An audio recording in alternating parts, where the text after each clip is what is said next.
నిరాశ. నిరాశ ఎంతమందికి ఎప్పుడైనా వచ్చిందండి? ఎప్పుడైనా వచ్చిందా ఒక్కసారైనా లైఫ్లో? నిరాశ, డిప్రెషన్, డిసప్పాయింట్మెంట్ ఎప్పుడైనా వచ్చిందా? వచ్చిన వాళ్ళు ఒకసారి చేయి చూపిస్తారా? అందరికి వచ్చింది కదా. కొంతమంది ఉన్నారు సూపర్ మ్యాన్లు, సూపర్ ఉమెన్లు, వాళ్ళకి రాలేదంట. కానీ అది నిజం కాదు కదండి. మనుషులుగా ఈ లోకంలో పుట్టామంటే, బ్రతుకుతున్నామంటే ఖచ్చితంగా at some point of the other ఏదో ఒక సమయంలో, ఏదో ఒక పరిస్థితిలో ఖచ్చితంగా నిరాశ అనేది వస్తూ ఉంటుంది. అయితే ఈ రాత్రికాల సమయంలో నిరాశకు కారణాలు ఏంటి? అసలు ఎందుకు వస్తుంది నిరాశ? అయితే ఆ నిరాశను జయించాలంటే మనం ఏం చేయాలి? దేవుని వాక్యంలో ఉండి మనం జ్ఞాపకం చేసుకుందాం. ఒక మాట నేను చెప్పి ముందుకు వెళ్ళాలని ఆశపడుతున్నాను. అపవాది మనం నిరాశలోనే ఉండాలనుకుంటాడు. నువ్వు నిరాశ పడుతున్నావు అని తెలిస్తే, నువ్వు బాధపడుతున్నావు అని తెలిస్తే ఫస్ట్ హ్యాపీగా ఫీల్ అయ్యేది ఎవరు తెలుసా? అపవాది. మీ విరోధి అయిన అపవాది అని ఉంది వాక్యంలో. మన విరోధి అయిన అపవాది అంటే అపవాదికి మన సంతోషంగా ఉండడం అస్సలు ఇష్టం లేదు. మనం సంతోషంగా ఉంటే అపవాది నిరాశగా ఉంటాడు, మనం నిరాశగా ఉంటే అపవాది సెలబ్రేట్ చేసుకుంటాడు. అర్థమవుతుందండి? కానీ మనం సంతోషంగా ఉంటే సంతోషించేది మన ప్రభు. వెన్ వీ ఆర్ హ్యాపీ, ఆ గాడ్ ఈజ్ హ్యాపీ. ఎందుకంటే ఆయన మన సంతోషంగా ఉండాలని కోరుకుంటున్నాడు. ప్రభువు నందు ఆనందించుడి, మరలా చెప్పుదును ఆనందించుడి అని వాక్యం సెలవిస్తుంది. యోహాను సువార్త 10వ అధ్యాయము 10వ వచనం మనం గమనించినట్లయితే, gospel of John chapter 10 verse 10, దొంగతనమును హత్యను నాశనమును చేయుటకు వచ్చును గాని మరి దేనికి నీ రాడు, గొర్రెలకు జీవము కలుగుటకు, అది సమృద్ధిగా కలుగుటకు నేను వచ్చి తినని మీతో నిశ్చయముగా చెప్పుచున్నాను. ఇది యేసే చెప్పిన మాట. యేసే అంటున్నాడు, ఈ లోకంలో ఒక దొంగ ఉన్నాడు. ఆ దొంగ ఎవరో కాదు, మన నెక్లెస్లు లేకపోతే మన బ్యాంక్ బ్యాలెన్స్లు కొట్టేసే సైబర్ క్రైమ్ వాళ్ళు కాదు, లేకపోతే ఒక థెఫ్ట్ చేసే దొంగల ముఠా కాదు. ఆ దొంగ ఎవరంటే సాతాను. ఇప్పుడు సాతాను ఏం దొంగిలిస్తాడంటే మన దగ్గర ఉన్న బంగారం కాదు దొంగిలించేది, లేకపోతే అపవాది మన బ్యాంక్ బ్యాలెన్స్ కాదు దొంగిలించేది, అపవాది మన విలువైన వస్త్రాలు కాదు దొంగిలించేది, మన ఆస్తిపాస్తులు కాదు అపవాది కబ్జా చేసి దొంగిలించేది. కానీ నీ ఆనందాన్ని అపవాది దొంగిలించాలనుకుంటాడు. The devil is always after your joy. అపవాది ప్రతిరోజు టార్గెట్ ఏంటంటే నిన్ను ఎలా ఏడిపించాలి అని ఆలోచిస్తాడు. అందుకని నీకు ఏడుపు వస్తుందంటే, బాధ కలుగుతుందంటే, దుఃఖం వస్తుందంటే గుర్తుపెట్టుకోవాలి, నువ్వు అపవాదిని సంతోషపరచాలనుకుంటున్నావా, దేవుని సంతోషపరచాలనుకుంటున్నావా? ఇప్పుడు ఒక ప్రశ్న, కష్టాలు వచ్చినప్పుడు, బాధలు వచ్చినప్పుడు, దుఃఖం వచ్చినప్పుడు కూడా ఏడవకుండా నేను ఎలా ఉండగలనండి అంటే ఒక ప్లాస్టిక్ స్మైల్ వేసుకొని తిరగాల? ఇప్పుడు మాస్కులు వచ్చేసాయి కదా. ఇప్పుడు మాస్కులు వచ్చేసి కొన్ని వెరైటీ మాస్కులు కూడా కొన్ని కంపెనీలు అమ్మారు. స్మైలీ మాస్క్ అంట. అంటే లోపల ఏడుస్తున్నా కూడా ఆ మాస్క్లో ఒక నవ్వు కనబడుతుంది. సో అది చూడగానే ఓహో వాళ్ళు నవ్వుతున్నారు అనమాట. కొంతమంది మోడీ మాస్క్స్ వేసుకొని తిరిగారు. అంటే ప్రధాని గారి మీటింగ్ జరుగుతుంటే ప్రధాని గారిలాగా కనిపించాలని ఒక మాస్క్. లేకపోతే ఇంకొంతమంది చిన్న పిల్లలకు ఏదైనా కార్టూన్ క్యారెక్టర్స్తో మాస్క్లు ఉండొచ్చు. అయితే హృదయంలో సంతోషం లేకపోయినా పైకి ఒక నవ్వు, ఒక మాస్క్ లాగా ధరించుకొని ఆర్టిఫిషియల్ స్మైల్ పెట్టుకొని తిరగాలంటే కాదండి. కష్టాలలో, శ్రమలలో ఉన్నప్పుడు కూడా ఫస్ట్ మనం అర్థం చేసుకోవాల్సింది ఏంటంటే, why am I depressed? Depression వచ్చినప్పుడు, కన్నీరు వచ్చినప్పుడు, బాధ వచ్చినప్పుడు మొట్టమొదటిగా ఆలోచించుకోవాలి, అసలు ఎందుకు నేను డిప్రెస్ అవుతున్నాను? ప్రతి ఒక్కరికి ఏదో ఒక సమయంలో నిరాశ వస్తుంది. చిన్నపిల్లలకు వస్తుంది డిప్రెషను, స్టూడెంట్స్కి వస్తుంది డిప్రెషను, పెళ్ళి అవ్వని వాళ్ళకి వస్తుంది డిప్రెషన్, ఎందుకు అవ్వట్లేదా అని, పెళ్ళైన వాళ్ళకి వస్తుంది ఎందుకైందా అని, అదొక డిప్రెషను. ఆ తర్వాత పిల్లలు పుట్టక ముందు ఒక డిప్రెషను, పుట్టాక వీళ్ళని ఎలా పెంచాలని ఇంకొక డిప్రెషను కదండి. ప్రతి స్టేజ్లో ఏదో ఒక నిరాశ, ఏదో ఒక బాధ మనిషిని వెంటాడుతూనే ఉంటుంది. అయితే ఈ నిరాశ ఎందుకు వస్తుంది అన్న కారణాలు ఒకసారి మనం విశ్లేషిస్తే, ఫస్ట్ రీజన్ వరీ. మనలో వచ్చే చింతలు మనల్ని చాలాసార్లు కృంగదీస్తూ ఉంటాయి. చింతించడం. యేసయ్య కూడా ఆయన లోకంలో పరిచర్య చేసిన రోజుల్లో ఒక మాట చెప్పారు. ఏమనంటే, ఎందుకు చింతిస్తున్నారు మీరు అని అడుగుతూ, మీరు చింతించడం వల్ల మీ పరిస్థితులు మారవు అని యేసయ్య చాలా స్పష్టంగా చెప్పారు. చూడండి, మత్తయి సువార్త 6వ అధ్యాయం 27వ వచనంలో ఆ మాట మనం గమనిస్తాం. మత్తయి సువార్త 6వ అధ్యాయము 27వ వచనం, మీలో ఎవడు చింతించుట వలన తన ఎత్తు మూరెడు ఎక్కువ చేసుకోనగలడు? వస్త్రములను గూర్చి మీరు చింతింపనేలా. ఈ లోకంలో వస్త్రాలను గూర్చి చింతించే వాళ్ళు కొంతమంది, కూరలను గురించి, భోజనాన్ని గురించి చింతించే వాళ్ళు కొంతమంది, చదువుల గురించి చింతించే వాళ్ళు కొంతమంది, భవిష్యత్తును గురించి చింతించే వాళ్ళు, అప్పుల గురించి చింతించే వాళ్ళు, ఆర్థిక స్థితిగతులను గురించి చింతించే వాళ్ళు. ఏ సమస్యకైనా మనం చింతించవచ్చు. అయితే యేసయ్య చెప్పిన మాట ఏంటంటే, మీరు చింతించడం వల్ల మీ ఎత్తును మూరెడు కూడా ఎక్కువ చేసుకోలేరు. కొంతమంది అద్దం ముందుకెళ్ళి వెంట్రుకలన్నీ తెల్లబడుతున్నాయని చింతిస్తూ ఉంటారు, అవును కదా? అయ్యయ్యో అప్పుడే ముసలోడిని అయిపోతున్నానే, అప్పుడే ఓల్డ్ అయిపోతున్నానే అని కొంతమంది వెంట్రుకలు తెల్లగా అయినందుకు చింతిస్తారు. ఇప్పుడు ఈ వచనాన్ని ఆ పరిస్థితికి అప్లై చేసుకుంటే, చింతించడం వలన తెల్ల వెంట్రుకలు నల్ల వెంట్రుకలు అవుతాయా అండి? అవ్వవు. చింతించడం వలన పొట్టివారు పొడుగువారిగా అవుతారా? అవ్వదు. చింతించడం వలన ఖాళీ అయిన బ్యాంక్ బ్యాలెన్స్ నిండుతుందా? నిండదు. చింతించడం వల్ల ఫెయిల్ అయిన ఎగ్జామ్లో పాస్ అవుతామా? అవ్వం. మరి చింతించకుండా ఏం చేస్తే సమస్యకు పరిష్కారము వస్తుంది? మీరు ప్రతి విషయములో కృతజ్ఞతాస్తుతులు చెల్లించుచు మీ ప్రార్థన విన్నపములను దేవునికి తెలియచేయండి. Do not be anxious about anything, but in everything give thanks and offer your petitions to God అనే మాట వాక్యంలో మనం గమనిస్తాం. ఏ విషయంలో చింతించద్దు, కానీ ప్రతి విషయంలో ప్రార్థన చేయండి. నిరాశను ఎలా జయించాలి? How can I overcome depression and discouragement? నిరాశ, నిరుత్సాహం నా జీవితంలో వచ్చినప్పుడు నేను ఎలా జయించాలి? ఉదయం నుంచి సాయంత్రం వరకు చూడండి, కొన్నిసార్లు చింత అనేది స్టార్ట్ అయిందంటే ఏ పని చేయబుద్ధి కాదు, అవునా కదా? ఒక సోఫాలో కూలబడి అక్కడే కూర్చొని ఉంటారు. అలాగే కూర్చొని ఉండడం వల్ల పోనీ చింతిస్తున్నావని, బాధపడుతున్నావని సమస్యలు ఏమన్నా తీరిపోతాయా? కష్టాలు ఏమైనా తీరిపోతాయి అంటే పరిస్థితులు ఏమాత్రమో మారవు. ఇన్స్టెడ్ వరి అవ్వడానికి బదులుగా, చింతించడానికి బదులుగా, చింతిస్తూ టైం వేస్ట్ చేయడానికి బదులుగా మోకాళ్ళు వేసి ప్రార్థన చేస్తే జీవితంలో గొప్ప కార్యాలు చూస్తాం. హల్లెలూయా. రెండవది, ఇంకొక రీజన్ మనుషులు ఎందుకు నిరాశ పడుతూ ఉంటారంటే టూ మచ్ ఆఫ్ స్ట్రెస్. ఎక్కడ చూసినా ఒక మాట ఎక్కువ వినబడుతుంది. ఆ మాట ఏంటంటే స్ట్రెస్. నేను చాలా ఒత్తిడికి గురవుతున్నానండి. ఈ ఒత్తిడి వల్ల ఏమైపోతుందంటే, ఈ స్ట్రెస్ వల్ల ఏమైపోతుందంటే చాలామంది రాత్రి అయ్యేసరికి నిద్రపోలేకపోతున్నారండి.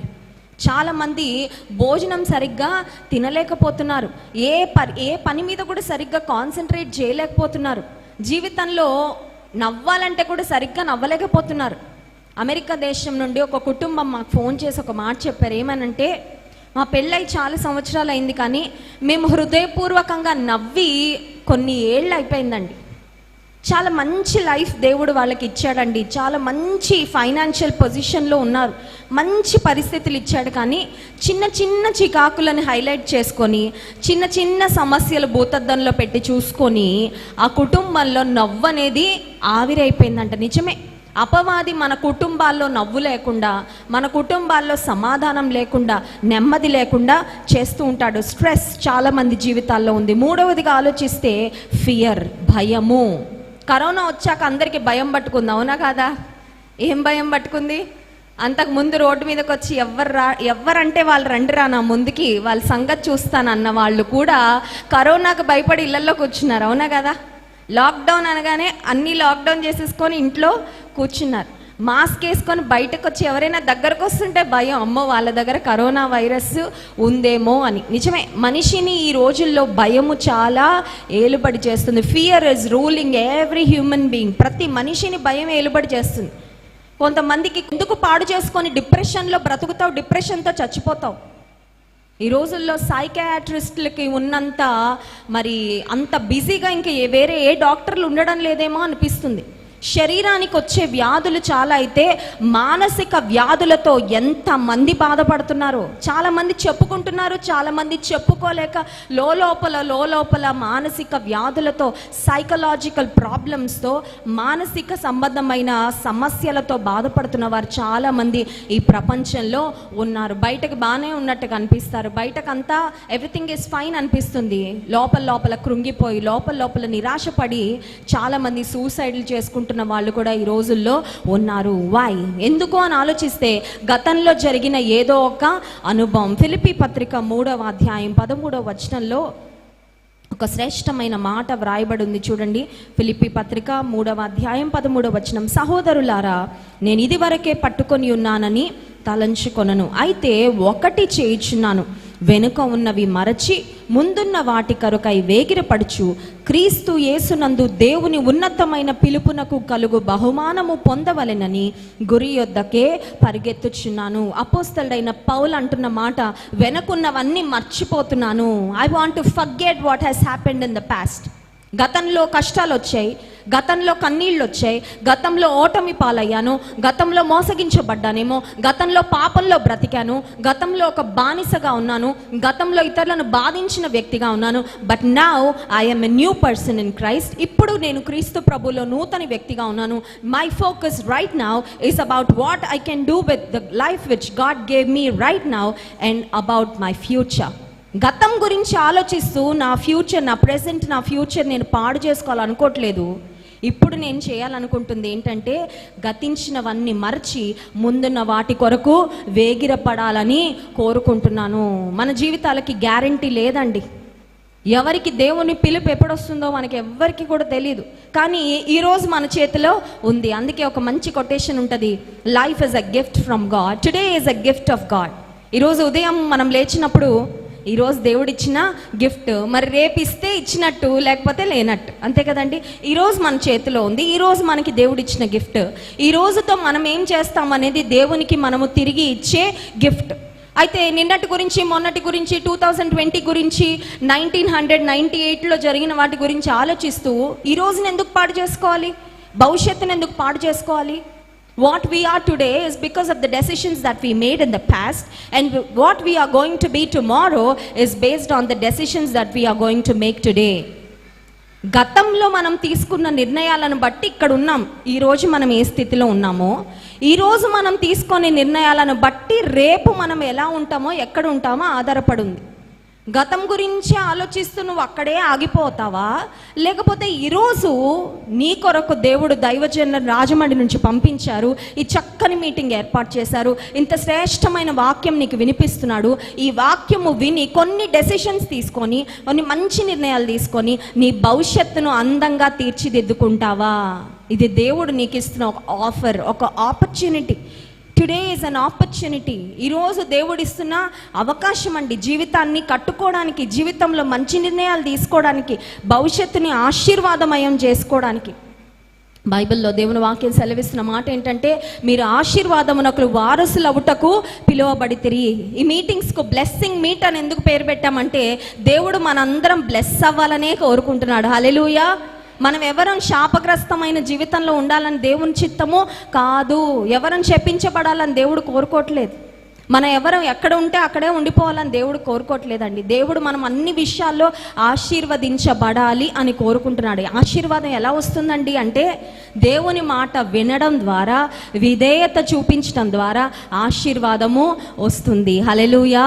మీరు ఆశీర్వాదమునకు వారసులవుటకు పిలువబడితే. దేవుని వాక్యంలో మనం గమనించినట్లయితే, ఇశ్రాయేలీలు దేవుని మాటను వినకుండా, దేవుడు ఐగుప్తులో నుండి వాళ్ళని బయటకు తీసుకొచ్చినా, ఐగుప్తులో ఉన్నప్పుడు చాలా బాధపడ్డారు, చాలా ఏడ్చారు. ఐగుప్తులో ఉన్నప్పుడు ప్రతిరోజు ఎదురు చూశారంట, దేవా ఎప్పుడు బయట పడేస్తాం మమ్మల్ని, ఈ బానిసత్వంలో నుండి మాకు ఎప్పుడు విడుదల వస్తుందని చాలా ఏడ్చారంట. చాలామంది అనుకొని ఉంటారు, ఈ జీవితానికి ఐగుప్తులో నుండి బయటపడితే చాలు అనుకున్నారు. ఐగుప్తులో నుండి బయటపడిన తర్వాత మళ్ళీ ఐగుప్తు గురించి ఆలోచిస్తున్నారండి. ఇశ్రాయేలీయులు చేసిన ఒక పని, సంఖ్యాకాండం 11వ అధ్యాయము 5వ వచనంలో ఆ మాట చూస్తాం. చూడండి, నంబర్స్ చాప్టర్ 11 వర్స్ 5. ఈ ఒక్క మాట మనం చూసుకొని ముగించుకుందాం. సంఖ్యాకాండము 11వ అధ్యాయము 5వ వచనంలో, ఇశ్రాయేలీయులు దేవునికి విరోధంగా చేసిన ఒక పాపం లేకపోతే ఒక పొరపాటు అక్కడ మనం గమనిస్తాం. ఐగుప్తులో మేము ఉచితముగా తినిన చేపలు, కీరకాయలు, దోసకాయలు, కూరాకులు, ఉల్లిపాయలు, తెల్లగడ్డలు జ్ఞాపకమునకు వచ్చుచున్నవి. ఇప్పుడు మా ప్రాణము సొమ్మసిల్లెను. నిజానికి ఇశ్రాయేలీయులు ఐగుప్తులో ఫరో యొక్క బానిసత్వంలో, ఫరో కొట్టిన దెబ్బలకు, ఫరో పెట్టిన శ్రమలకు సొమ్మసిల్లిపోయారండి. దేవుడు విడుదల ఇచ్చిన తర్వాత మళ్ళీ డిప్రెషన్లోకి వెళ్ళిపోతున్నారు. ఎందుకు డిప్రెషన్లోకి వెళ్తున్నారు తెలుసా? ఫుడ్ గుర్తొచ్చిందంట. కొన్నిసార్లు మన పరిస్థితి కూడా అలాగే ఉంటుందండి.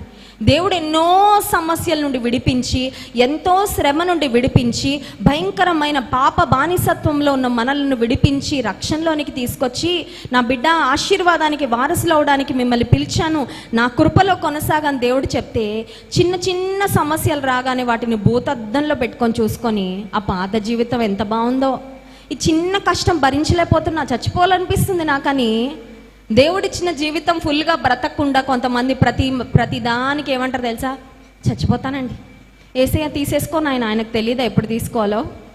నిన్న ఆయన నువ్వు అడిగినందుకు పంపించలేదు ఈ లోకంలోకి, ఆయనకి ఇష్టం అయ్యి పంపించాడు. మన బర్త్ డేట్ మనం డిసైడ్ చేసుకున్నామండి, ఆయన డిసైడ్ చేసి పంపించాడు. మన డెత్ డేట్ కూడా మన డెసిషన్ కాదు, అది దేవుని డెసిషన్. ఆయన ఎంతకాలం బ్రతకమంటే అంతకాలం బ్రతకాలి. హల్లెలూయా.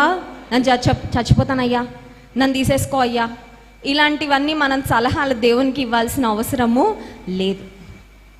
ఇశ్రాయేలీయులు అంటున్నారు, మా ప్రాణం సొమ్మసిల్లిపోయింది, మేము చాలా కృంగిపోతున్నాం. ఒక్కసారి ఆలోచించండి, దేవుడు ఎంత బాధపడి ఉంటాడో. ఐగుప్తులో ఉన్నప్పుడు నా ప్రజల యొక్క శ్రమ నేను చూసి వాళ్ళ కొరకు మోషేను నాయకునిగా పంపించి 10 తెగుళ్ళు ఐగుప్తు దేశం మీదకి పంపించి నా ప్రజలను బలమైన నా హస్తముతో విడిపించి బయటకు తీసుకొస్తే ఇప్పుడు మళ్ళీ ఐగుప్తు కోసం ఏడుస్తున్నారా? దేవుడు ఎంత బాధపడి ఉంటాడో. కొన్నిసార్లు చిన్న చిన్న విషయాలకి డిప్రెస్ అవుతున్నప్పుడు దేవుడు ఎంత డిసప్పాయింట్ అవుతారు. నా పిల్లలేంటి ఇలాంటి వాటి కొరకు బాధపడుతున్నారు, ఇలాంటి వాటి కొరకు ఏడుస్తున్నారు ఏంటి, ఇలాంటి వాటి కొరకు కృంగిపోతున్నారేంటి. ఇంకొన్నిసార్లు మనం పడే బాధలు, మనం ఏడ్చే ఏడుపులు, మనం పడే కృంగుదలు ఎలా ఉంటుందంటే, దేవుడు నాకు సహాయం చేయలేడేమో అన్నట్టు మనం ఫీల్ అయ్యి బాధపడినట్టు ఉంటుందండి. అప్పుడు దేవుడు చూస్తూ ఉంటాడు మనల్ని, నేను సర్వశరీరులకు దేవుడను, నాకు అసాధ్యమైంది ఏదైనా ఉందా? ఎందుకు బిడ్డ నిరాశపడతావు? Why are you worried about your future? నీ భవిష్యత్ నా చేతిలో ఉంది. Hallelujah. Why are you worried about your health? నీకు ఆరోగ్యం ఇచ్చేది నేను.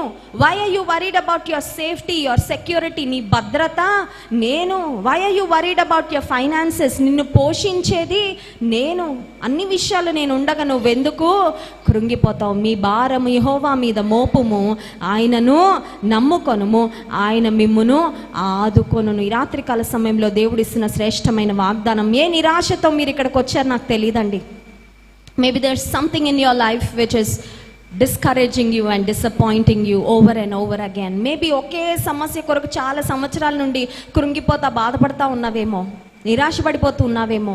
నా ఫ్యూచర్ ఏంటి, నా వివాహ విషయం ఏంటి, గర్భఫలం కొరకు ఎదురు చూస్తున్నాను, ఎలా జరుగుతుంది ఆ కార్యము, నా ఆర్థిక పరిస్థితులు మెరుగుపడతాయా, ఈ సమస్యల నుండి నేను ఎలా విడుదల పొందుతాను. ఒకవేళ అపవాది నీ చెవులోకి వచ్చి స్కేరీ థింగ్స్ చెప్పి నీకు భయపడుతున్నాడేమో, జరగని విషయాలేవో జరిగిపోతాయని నిన్ను బాధ పెడుతున్నాడేమో, కృంగదీస్తున్నాడేమో. ఈ రాత్రికాల సమయంలో దేవుడు అంటున్నాడు, నీకే భారం ఉన్నా నీ భారం నాకు ఇచ్చేయి. నా బిడ్డ, నేను నిన్ను చాలా చాలా ప్రేమిస్తున్నాను, నీ భారాలన్నీ నేను మోస్తాను, నీ కష్టాలన్నిటి నుండి నేను నిన్ను విడిపిస్తాను. నిరీక్షణతో, ఏ నిరుత్సాహం, ఏ కృంగుదల మనసులో ఉన్నా, ఒకసారట ఒక గాడిద ముసలి గాడిద అయిపోతుందంట. ముసలి గాడిద అయిపోతే పని సరిగ్గా చేయలేదు కదండి, బాగా వీక్గా బాగా డల్గా అయిపోతుంటే ఆ యజమానుడు అనుకున్నాడంట, గాడిది యొక్క యజమానుడు, ఇది ఎందుకు పని చేయట్లేదు, గుడ్ ఫర్ నథింగ్, ఈ ఊరి చివర ఒక గుంట ఉంది, దానిలో పడేస్తాను, ఇంకా అక్కడే భోజనం లేక చచ్చిపోతుంది, దీనికి రోజు భోజనం పెట్టడం కూడా వేస్ట్ అనుకున్నాడంట. ఆ గాడిదని తీసుకెళ్ళి గుంటలో పడేయగానే అదేం డిప్రెస్ అవ్వలేదండి, నా బ్రతికేంటి ఇలా అయిపోయింది, నా జీవితం ఇంకింతే, ఈ గుంటలోనే చచ్చిపోతాను, ఇలాంటి డిప్రెషన్ ఆలోచనలు రాలేదు దానికి. అది ఊరి చివర ఉన్న గుంటేమో, ఆ ఊర్లో ఉన్న వాళ్ళందరూ చెత్త అంతా తీసుకెళ్ళి ఆ గుంటలో వేసేవాళ్ళంటండి. ఇంట్లో నిండిపోయిన చెత్త ఉంటుంది కదా, అదొక డస్ట్బిన్, పబ్లిక్ డస్ట్బిన్ లాగా అందరూ వెళ్ళి డస్ట్ అంతా, చెత్త, గార్బేజ్ అంతా డంప్ చేసేవాళ్ళండి. సో డంప్ చేయగానే దాని తల మీద, దాని వీపు మీద మొత్తం గార్బేజ్ పడగానే ఇంతే నా బ్రతకని అక్కడ కూర్చుండిపోకుండా గాడిద చెత్త వేసిన ప్రతిసారి దాన్ని షేక్ ఆఫ్ చేసేదంటండి, దాన్ని దులిపేసి ఆ చెత్త మీద ఎక్కి నిలబడేదంట. ప్రతిసారి ఉదయం సాయంత్రం ఎవరొచ్చి చెత్తేస్తున్నా దులిపేసుకుంటుంది, ఆ చెత్త పైకి ఎక్కి నిలబడుతుంది. అండ్ ఫైనలీ ఆ day came in her life. ఆఖరికి ఒక రోజు వచ్చింది, దాని నిండా చెత్త రాగానే ఇది పైకి దూకేసి హ్యాపీగా స్వేచ్ఛా జీవితాన్ని జీవించి. అపవాది కూడా, సమస్యలు కూడా కొన్నిసార్లు నీ వెనకాల భారాల్లాగా పడతా ఉంటాయేమో, యేసే నీతో ఉన్నంత కాలము నీ సమస్యలు నీ కాలు కింద ఉండాలి కానీ నీ తల మీద ఉండకూడదు. హల్లెలూయా. నీ సమస్యలు అధిగమించే శక్తి నీకు నాకు దేవుడు దయచేస్తాడు. ఆయనకు అసాధ్యమైంది ఏది లేదు. విశ్వాసంతో నమ్ముదాం. మీరు ఎలా వచ్చారో ఆ స్థితిలో మాత్రం దేవుడు మిమ్మల్ని పంపించాడు. విడుదలను ఆశీర్వాదాన్ని ఇచ్చి మిమ్మల్ని తీసుకొని వెళ్ళబోతున్నాడు. కళ్ళు మూసుకోండి, చిన్న ప్రార్థన చేసుకుందాం. పరిశుద్ధుడా మహోన్నతుడా నీకు స్తోత్రాలు.